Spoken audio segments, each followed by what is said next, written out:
Welcome. Good morning all TMNT and DRT student. तो आज अपन किसके ऊपर डिस्कस करेंगे मेटोलॉजी के अंदर कि लेक्चर ऑन थ्रोम्बोसाइट इंट्रोडक्शन यानी प्लेटलेट के इंट्रोडक्शन के ऊपर कि प्लेटलेट के अंदर क्या क्या चीजें होती हैं, उसकी सेल मेम्ब्रेन कितनी कंपोज्ड हुई है, ठीक है, उसमें ग्रेन्यूल्स कौन सी प्रेजेंट है और कौन से सेलुलर ऑर्गन प्रेजेंट है, उसकी सेल मेम्ब्रेन कौन से कंपाउंड से कंपाउंड है और उसका स्ट्रक्चर एंड शेप कैसी, वो सारे आज के लेक्चर में डिस्कस करेंगे। तो आपका पिछला लेक्चर किसके ऊपर था? प्रीवियस लेक्चर समरी में क्या है, ऑन मॉर्फोलॉजी ऑफ ल्यूकोसाइट यानी मॉर्फोलॉजी ल्यूकोसाइट का क्या है शेप एंड स्ट्रक्चर देखी थी। तो एक बार क्या पीछे का लेक्चर रिवाइज कर लेते हैं अपन।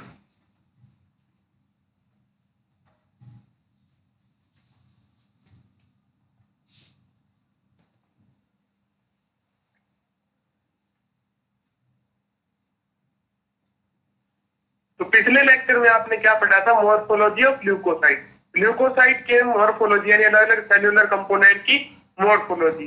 तो इओसिन से पहले क्या है, न्यूट्रोफिल की तो अपन ने इससे पिछले वाले लेक्चर में पढ़ ली थी कि उसके फंक्शन क्या है, उसकी शेप एंड स्ट्रक्चर क्या है। तो ये अब क्या डिस्कस कर लेते हैं, इओसिनोफिल। इओसिनोफिल क्या है? इओसिनोफिल्स समटाइम कॉल्ड इओसिनोफिल्स और लेस कॉमनली एसिडोफिल्स।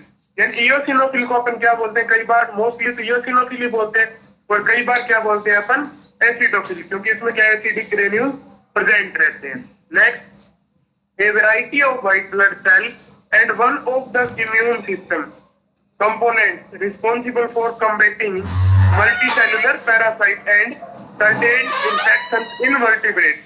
यानी क्या है, व्हाइट ब्लड सेल्स की वेराइटी, ठीक है, and one of the immune system, और एक क्या है इम्यून सिस्टम का इंपॉर्टेंट कंपोनेंट। कौन है? इओसिनोफिल। और जो किसके लिए रिस्पॉन्सिबल है? रिस्पॉन्सिबल फॉर, किसके लिए रिस्पॉन्सिबल है? कंबाइनिंग या कंबाइन यानी किसके साथ जुड़ने के लिए? मल्टी सेलुलर पैरासाइट के साथ and certain infection in vertebrate. और क्या है, दो अलग अलग प्रकार के इन्फेक्शन होते हैं उनमें भी रोल प्ले करती है वर्टिब्रेट में। तो यानी पैरासाइट क्या है कि एक व्हाइट ब्लड सेल का घटक है जो इम्यून सिस्टम के अंदर यानी प्रतिरक्षा तंत्र का इंपॉर्टेंट कंपोनेंट है और जो क्या है पैरासाइट वगैरह के साथ उनके साथ कंबाइन होकर उनको किल कर देता है अलग अलग इन्फेक्शन में। Next, along with mast cell and basophil, they also control mechanism associated with allergy and asthma। यानी along with mast cell यानी क्या है, mast cell के साथ साथ and basophil, ये दोनों क्या है, mast cell और basophil क्या कंट्रोल करती है? they also control mechanism यानी किसके मैकेनिज्म कंट्रोल करती है? associated with allergy and asthma। यानी mast cell और basophil दोनों मिलके अस्थमा या फिर अगर कोई एलर्जी कंडीशन हो ह्यूमन बॉडी में उसको कंट्रोल करने का काम करती है। Next, these cells are eosinophilic और acid loving due to their large acidophilic cytoplasmic granules। यानी क्या है, ये सेल्स कैसी है? eosinophilic है और एसिड लविंग है। यानी क्या है, ये स्टेनिंग कैसी लेंगी? एसिडिक लेंगी, क्योंकि इसके साइटोप्लाज्म में क्या है, एसिडोफिलिक ग्रेन्यूल्स प्रेजेंट रहती हैं। नेक्स्ट क्या है, डायामीटर। किसका डायामीटर? इओसिनोफिल का। तो डायामीटर यानी शेप कितनी होती है इसकी? 10 to 14 micrometre. Total percentage of leucocyte यानी कुल परसेंट कितनी है ल्यूकोसाइट की? इओसिनोफिल 1 से 2% है। न्यूक्लियस कैसा होता है इओसिनोफिल का? हैज 2 लॉब्स यानी 2 पालियां प्रेजेंट होती है इसके अंदर न्यूक्लियस में। स्पेक्टिकल शेप यानी क्या है, चश्मा की जैसा आकृति होती है उसकी। नेक्स्ट, साइटोप्लाज्म तो contain coarse granule which take acid stain. Cytoplasm कैसा होता है इसका? ग्रेन्यूल्स प्रेजेंट होती हैं और जो क्या है एसिड स्टेन लेती है। लाइफ स्पैन कैसा है? 6 to 8 आवर इन ब्लड यानी 6 से 8 घंटे किसमें? ब्लड के अंदर, रुधिर में, और 2 से 5 दिन किसके अंदर? टिश्यू के अंदर। 2 to 5 days इन टिश्यू यानी ऊतक के अंदर। नेक्स्ट क्या है, फंक्शन यानी काम क्या करती है इओसिनोफिल? तो during anti allergic infection it's increase यानी जब भी ह्यूमन बॉडी के अंदर कोई एलर्जी या फिर कोई संक्रमण होता है उस टाइम पे क्या है, ये इंक्रीज हो जाती है, काउंट्स में बढ़ जाती है। नेक्स्ट, ग्रेन्यूल यानी कणिकाएं किस साइज की प्रेजेंट होती है? तो contain major basophilic basic protein, eosinophil peroxidase enzyme, eosinophil cationic protein और लाइसोफोस्फोलाइपेज। यानी क्या है, इसमें जो ग्रेन्यूल्स होती हैं वो बेसिक प्रोटीन की, या फिर इयोसिनोफिल प्रोक्सीडेज एंजाइम की, या फिर इयोसिनोफिल कैटाइन प्रोटीन की, या फिर लाइसो फोस्फोलाइपेज की होती है। यानी कणिकाएं किन किन कंपाउंड की प्रेजेंट होती हैं, वो सारे नाम इसमें है। नेक्स्ट है स्ट्रक्चर। नीचे स्ट्रक्चर में देखिए इसमें दो पालियां आपको नजर आ रही हैं, वो स्पेक्टिकल शेप है। दूसरा कंटेंट कौन सा है ग्रेन्यूल्स का? तीसरा कंटेंट बेसोफिल। तो डायमीटर कैसा है इसका? 8 to 10 माइक्रोमीटर, यानी 8 से 10 micrometer. Total percentage of leucocyte, यानी ल्यूकोसाइट्स की कितनी परसेंट है total? Less than 1% of total leucocyte, यानी 1% से कम होती है व्हाइट ब्लड सेल्स की। कौन सी सेल? बेसोफिल। न्यूक्लियस कैसा है? इरेगुलर एंड एस, यानी कोई उसकी स्ट्रक्चर एंड शेप फिक्स नहीं है। पुराकृति कैसी होती है? एस शेप की। साइटोप्लाज्म कैसा होता है आगे? Contain coarse granule which take up basophilic stain, यानी साइटोप्लाज्म कैसा होता है? जिसमें कोर्स ग्रेन्यूल्स प्रेजेंट रहती है और जो कैसी स्टेनिंग लेता है साइटोप्लाज्म? बेसोफिलिक। लाइफ स्पान कैसा है? Remain in blood for short duration and after migrate in the tissue, यानी थोड़े से समय के लिए किसमें प्रेजेंट रहती है? ब्लड में। और क्या है? आफ्टर किसमें माइग्रेट हो जाती है? उसके बाद टिश्यू के अंदर, यानी माइग्रेट यानी ट्रांसफर हो जाती है, चली जाती है। नेक्स्ट है ग्रेन्यूल्स। तो ग्रेन्यूल्स कैसे प्रेजेंट रहते हैं इसमें? कंटेन हिस्टामिन, हिस्टेरिन या एसिड पेप्टाइडेज एंड प्रोटीज, यानी बेसोफिल में कौन से ग्रेन्यूल्स प्रेजेंट रहते हैं? हिस्टामिन, हिस्टेरिन एंड एसिड पेप्टाइडेज और प्रोटीएज के कंटेंट प्रेजेंट रहते हैं ग्रेन्यूल के रूप में। तो बेसोफिल का डायमीटर क्या है? 8 से 10 माइक्रोमीटर। 1% होती है व्हाइट ब्लड सेल की। न्यूक्लियस कैसा होता है? Irregular and S shape. Cytoplasm में ग्रेन्यूल्स प्रेजेंट रहती है जो बेसोफिलिक स्टेनिंग लेती है। लाइफ स्पान ब्लड के अंदर थोड़े से समय के लिए, बाद में किसमें ट्रांसफर हो जाती है? टिश्यू के अंदर। ग्रेन्यूल्स कैसी होती है? जिसके ग्रेन्यूल्स के अंदर हिस्टामिन, हिस्टेरिन या एसिड पेप्टाइडेज और प्रोटीएज एंजाइम प्रेजेंट रहते हैं। नेक्स्ट क्या है? फंक्शन। किसके फंक्शन? बेसोफिल के फंक्शन में देखिए, they secrete histamine which is a natural anticoagulant substance, यानी बेसोफिल्स क्या सिक्रेट करती है? हिस्टेरिन, जो कि क्या है? एक नेचुरल एंटीकोगुलेंट सब्सटेंस है। यानी क्या है? कि रुधिर का थक्का नहीं जमने देता, यानी थक्का रोधी पदार्थ है। हिस्टामिन प्रोड्यूस एलर्जिक रिएक्शन, और हिस्टामिन कैसी कंडीशंस के अंदर प्रोड्यूस होता है? कि जब कोई ह्यूमन बॉडी के अंदर एलर्जिक कंडीशंस होती है। और bradykinin, serotonin participate in the inflammation process, जब भी कोई ह्यूमन बॉडी में चोट वगैरह लगती है, इंजरी होती है, तो क्या है? उसके अंदर जो इन्फ्लेमेशन होती है उसमें क्या है? ब्रेडिकाइनिन और सीरोटोनिन रोल प्ले करते हैं। और क्या है कि हिस्टामिन और सीरोटोनिन क्या है? ब्लड वेसल्स की जो शेप होती है उसको भी मेंटेन करने का काम करते हैं। नेक्स्ट कौन सी? मोनोसाइट। जो कैसी सेल है? एग्रेन्युलोसाइट, यानी जिसमें ग्रेन्यूल्स यानी कणिकाएं प्रेजेंट नहीं होती। Large cell and 2 to 8% of total white blood cell, यानी बड़ी कोशिकाएं हैं और इनका डायमीटर या टोटल परसेंटेज कितनी होती है व्हाइट ब्लड सेल की? 2 से 8%। न्यूक्लियस कैसा होता है आगे? किडनी से, यानी किडनी के जैसा, वृक्क के जैसा दिखाई देता है अपने को। थर्ड पॉइंट क्या है? साइटोप्लाज्म। तो does not contain granules and pale blue on staining, यानी साइटोप्लाज्म के अंदर कोई भी ग्रेन्यूल्स प्रेजेंट नहीं होती। डज नॉट कंटेन यानी कोई भी ग्रेन्यूल्स नहीं रखता है। And pale blue on staining, और स्टेनिंग के टाइम पे कैसा दिखाई देगा आपको? हल्का नीले कलर का। नेक्स्ट है लाइफ स्पान। तो लाइफ स्पान यानी जीवन काल कितना है उसका? तो 10 to 20 hour in blood and according to in tissue, यानी 10 से 20 घंटे इसके अंदर, ब्लड के अंदर। तो उसके बाद में क्या है कि जैसे टिश्यू के अंदर कोई इंफेक्शन होता है या फिर कोई अदर कंडीशन होती है तो वो किसमें ट्रांसफर हो जाती है? टिश्यू के अंदर। They migrate to the tissue and become large in the size of perform the tissue macrophage, और वे क्या है कि किसके अंदर माइग्रेट हो जाती हैं? टिश्यू के अंदर।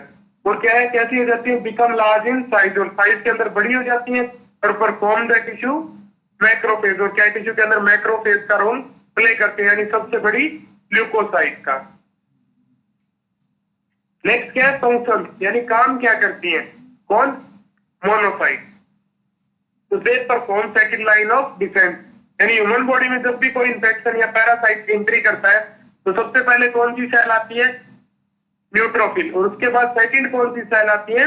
मोनोसाइट, यानी दूसरे लाइन की डिफेंस, दूसरे दूसरे तरीके का विरोध शो करती है। Next, immature cell in the blood and do not have full ability to fight against infection, यानी मैच्योर परिपक्व सेल के अंदर, ब्लड के अंदर इतनी एबिलिटी नहीं होती कि वो क्या है कि फाइट कर सके किससे? इन्फेक्शन से या फिर इन्फेक्टियस एजेंट से। A single macrophage can digest 100 bacteria, और एक अकेली मैक्रोफेज कितने बैक्टीरिया को डाइजेस्ट कर सकती है? 100 बैक्टीरिया को, यानी डाइजेस्ट कर जाती है। Next, then that neutrophil, macrophage, necrotic bacteria and that bacteria are combined together also known as pus, यानी क्या है कि मरी हुई न्यूट्रोफिल, मैक्रोफेज यानी किल्ड मैक्रोफेज, या फिर कोई किल्ड बैक्टीरिया या नेक्रोटिक बैक्टीरिया, ये सारे मिलके कंबाइन टुगेदर क्या बनाते हैं? ह्यूमन बॉडी में पस बनाते हैं। कौन सी जगह? जिस जगह पे कोई इंजरी या फिर चोट लगी हुई हो।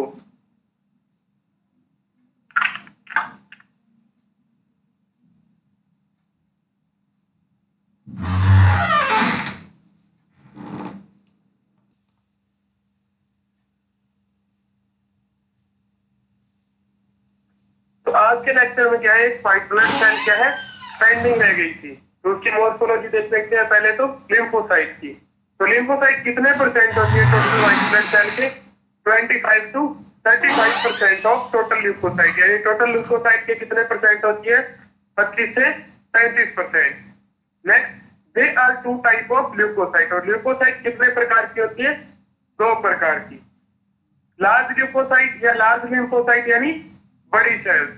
ठीक है, तो डायमीटर कितना टाइप का होता है? कितने लार्ज लिम्फोसाइट का डायमीटर कितना होता है?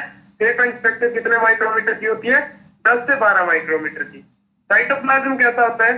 Quantity of cytoplasm is more than compare to small lymphocyte, यानी स्मॉल लिम्फोसाइट के कंपैरिजन में लार्ज लिम्फोसाइट का साइटोप्लाज्म क्या है? ज्यादा होता है। और लार्ज लिम्फोसाइट को अपन क्या बोलते हैं वैसे? नेचुरल किलर सेल्स भी बोल सकते हैं। नेक्स्ट क्या है? स्मॉल लिम्फोसाइट, यानी छोटे लिम्फोसाइट। तो डायमीटर कितना है इनका? 7 माइक्रोमीटर। न्यूक्लियस कैसा होता है? Large major part of cell, यानी न्यूक्लियस कैसा होता है? स्मॉल लार्ज लिम्फोसाइट के कंपैरिजन में स्मॉल लिम्फोसाइट के अंदर न्यूक्लियस क्या है? बड़ा होता है। और साइटोप्लाज्म क्या होता है? कम होता है। नेक्स्ट क्या है? Cytoplasm present in small quantity, यानी छोटी मात्रा के अंदर प्रेजेंट होता है साइटोप्लाज्म। टेल बेसोफिलिक साइटोप्लाज्म, और हल्का बेसोफिलिक क्या होता है इसका? साइटोप्लाज्म होता है नेचर के अंदर। फंक्शन इन्वॉल्विंग इम्यूनिटी, यानी इम्यूनिटी के अंदर रोल प्ले करता है लिम्फोसाइट, आपको पता है। और रोल कैसे प्ले करता है? स्मॉल लिम्फोसाइट के अंदर आपको पता है 2 प्रकार की सेल बनती है, एक तो टी लिम्फोसाइट, एक बी लिम्फोसाइट, यानी थाइमस लिम्फोसाइट और bone marrow lymphocyte. Thymus lymphocyte तो क्या है? बोन मैरो लिम्फोसाइट को स्टिमुलेट करती है, प्रेरित करती है, किस चीज के लिए? एंटीबॉडी बनाने के लिए। कब? जब कोई फॉरेन पार्टिकल ह्यूमन बॉडी के अंदर एंट्री करता है तो टी सेल ही मोटिवेट करती है बी सेल को।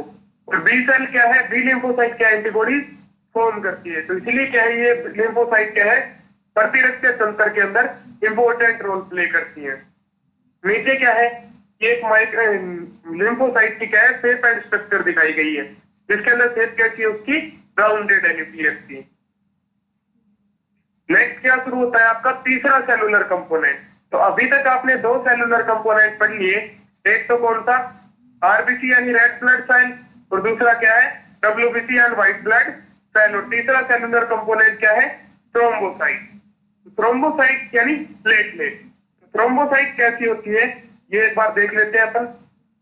Small colourless round and oval disc shape, यानी छोटी कोशिकाएं हैं, सबसे राउंड है यानी गोल है, ओवल यानी अंडे जैसी डिस्क शेप की है, और कलरलेस यानी इसके अंदर कोई भी कलर प्रेजेंट नहीं होता। नेक्स्ट है साइज कितना होता है थ्रोम्बोसाइट का? तो 2 to 4 माइक्रोमीटर, यानी 2 से 4 माइक्रोमीटर होती है डायमीटर के अंदर। स्मॉलेस्ट सेल ऑफ ब्लड, और ब्लड की क्या है? सबसे छोटी कोशिकाएं हैं। न्यूक्लियस कैसा होता है? एब्सेंट होता है। नेक्स्ट, नॉर्मल काउंट कितने होते हैं थ्रोम्बोसाइट के? तो 1.5 to 3.5 लाइक सेल पर mm क्यूब, यानी पर क्यूबिक, यानी 1.5 लाख से 3.5 लाख तक होते हैं। ठीक है, किसके? थ्रोम्बोसाइट के काउंट। लाइफ स्पान कितना होता है, जीवन काल कितना होता है थ्रोम्बोसाइट का, 9 से 12 दिन होता है। तो थ्रोम्बोसाइट क्या है, स्मॉल यानी छोटी, कलरलेस यानी जिसमें कलर प्रेजेंट नहीं होता, छोटी कलरलेस, शेप के अंदर कैसी है, राउंड होती है, गोल, एंड ओवेल यानी राउंड या अंडाकार डिस्क शेप है। डायमीटर कितना है इनका, 2 to 4 micrometer. Smallest cell of blood यानी ब्लड के अंदर सबसे छोटी कोशिकाएं होती है। न्यूक्लियस एब्सेंट होता है, ठीक है। नॉर्मल काउंट कितना होता है, 1.5 से या फिर 1,50,000 से 3,50,000 लाख पर mm³ होता है। लाइफ स्पान कैसा होता है, 9 से 12 घंटे।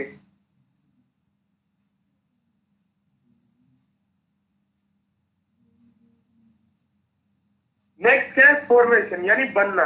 तो ल्यूकोसाइट बनती कैसे है, तो पीछे आपने चार्ट में देखा था कि ल्यूकोसाइट किससे बनती है, हीमोसाइटोब्लास्ट किसमें कन्वर्ट होती है, माइलोइड सीरीज में। और माइलोइड सीरीज किसमें कन्वर्ट होती है, मेगा कैरियोसाइट में। और मेगा कैरियोसाइट से क्या बनती है, प्लेटलेट या थ्रोम्बोसाइट। तो वो तो चार्ट में पढ़ लिया था अपन ने। अभी क्या इसका फॉर्मेशन थ्योरी में देख लेते हैं। तो it is form in bone marrow from megakaryocyte which is a large multinucleated cell, यानी it is form in bone marrow. ये बनती कौन सी जगह है, बोन मैरो के अंदर। फ्रॉम यानी किससे बनती है, मेगा कैरियोसाइट से। Which is a large multinucleated cell, जो कि क्या है, एक बड़ी बहुकेंद्रक की कोशिका, यानी मल्टीन्यूक्लिएटेड यानी बहुत सारे केंद्रक प्रेजेंट होते हैं उसके अंदर। Next, 1 mega karyocyte form around 2000 to 4000 platelet, यानी 1 मेगा कैरियोसाइट की सेल 2000 से 4000 प्लेटलेट सेल फॉर्म करती है या बनाती है।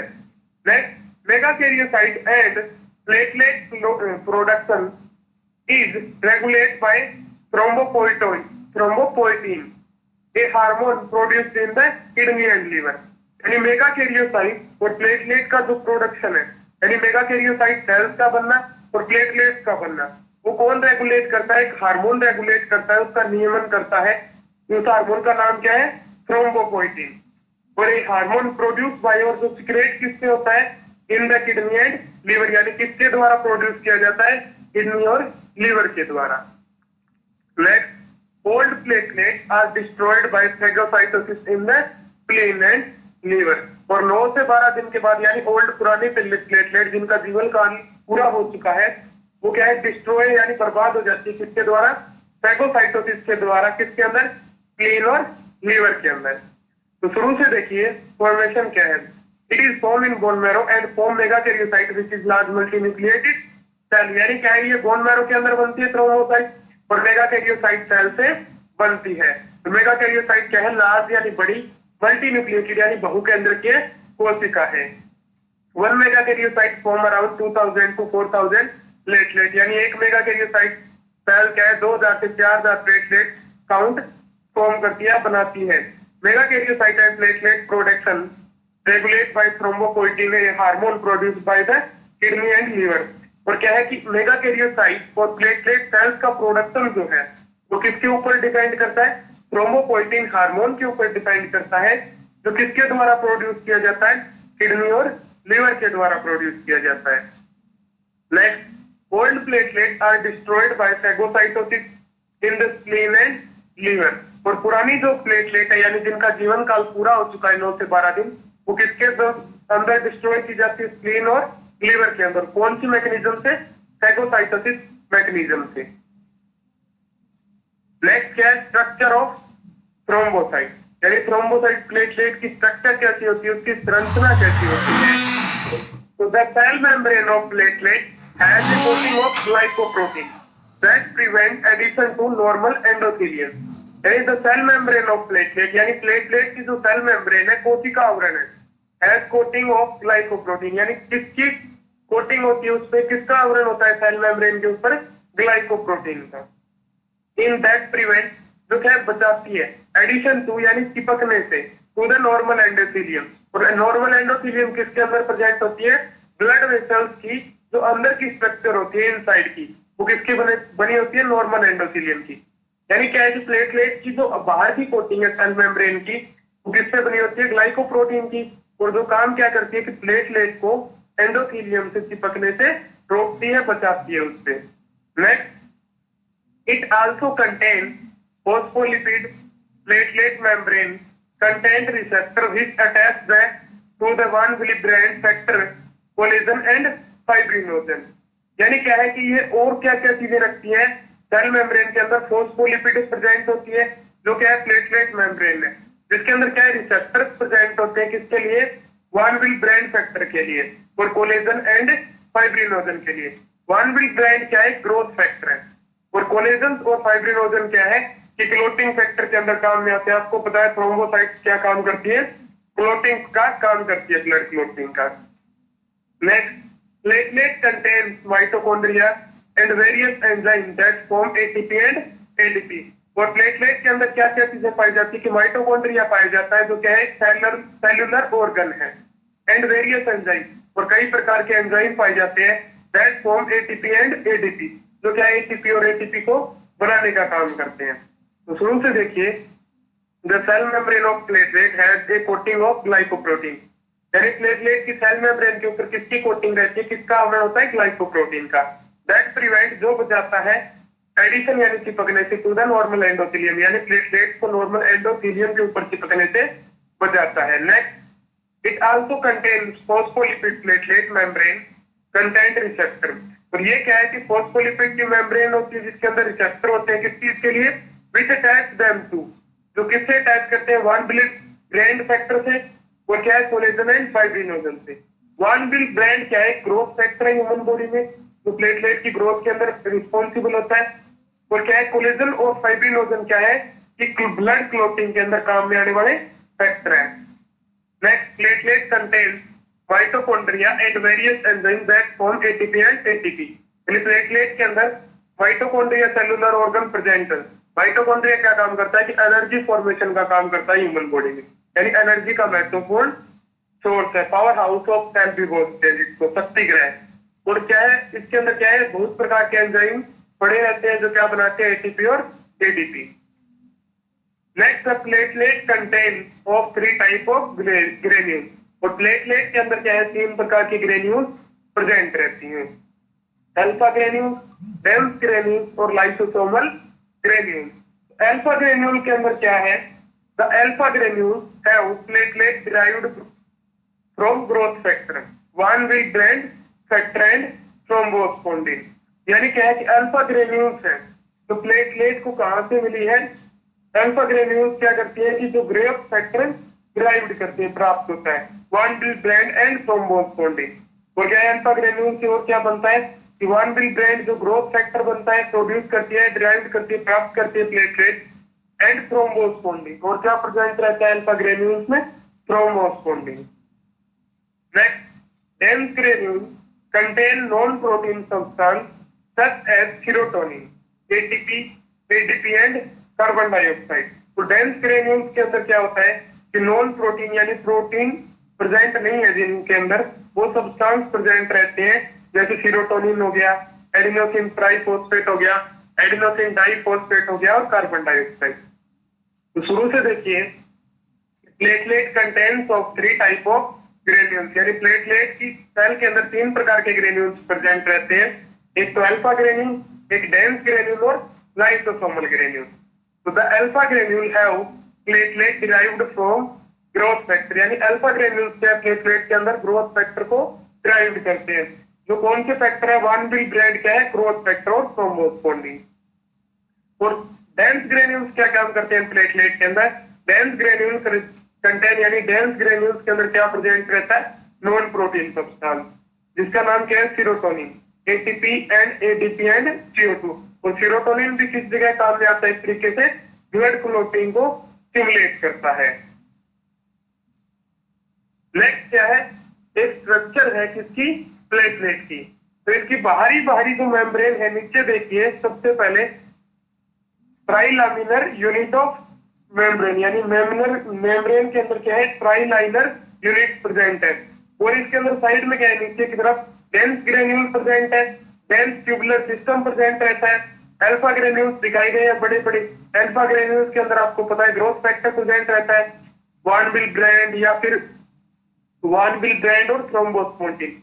ग्लाइकोजन क्या है, स्टोरेज यूनिट एनर्जी की, जो माइटोकॉन्ड्रिया के द्वारा बाद में किसमें कन्वर्ट कर दी जाती है, ग्लूकोज के अंदर, और एनर्जी के रूप में काम में दी जाती है।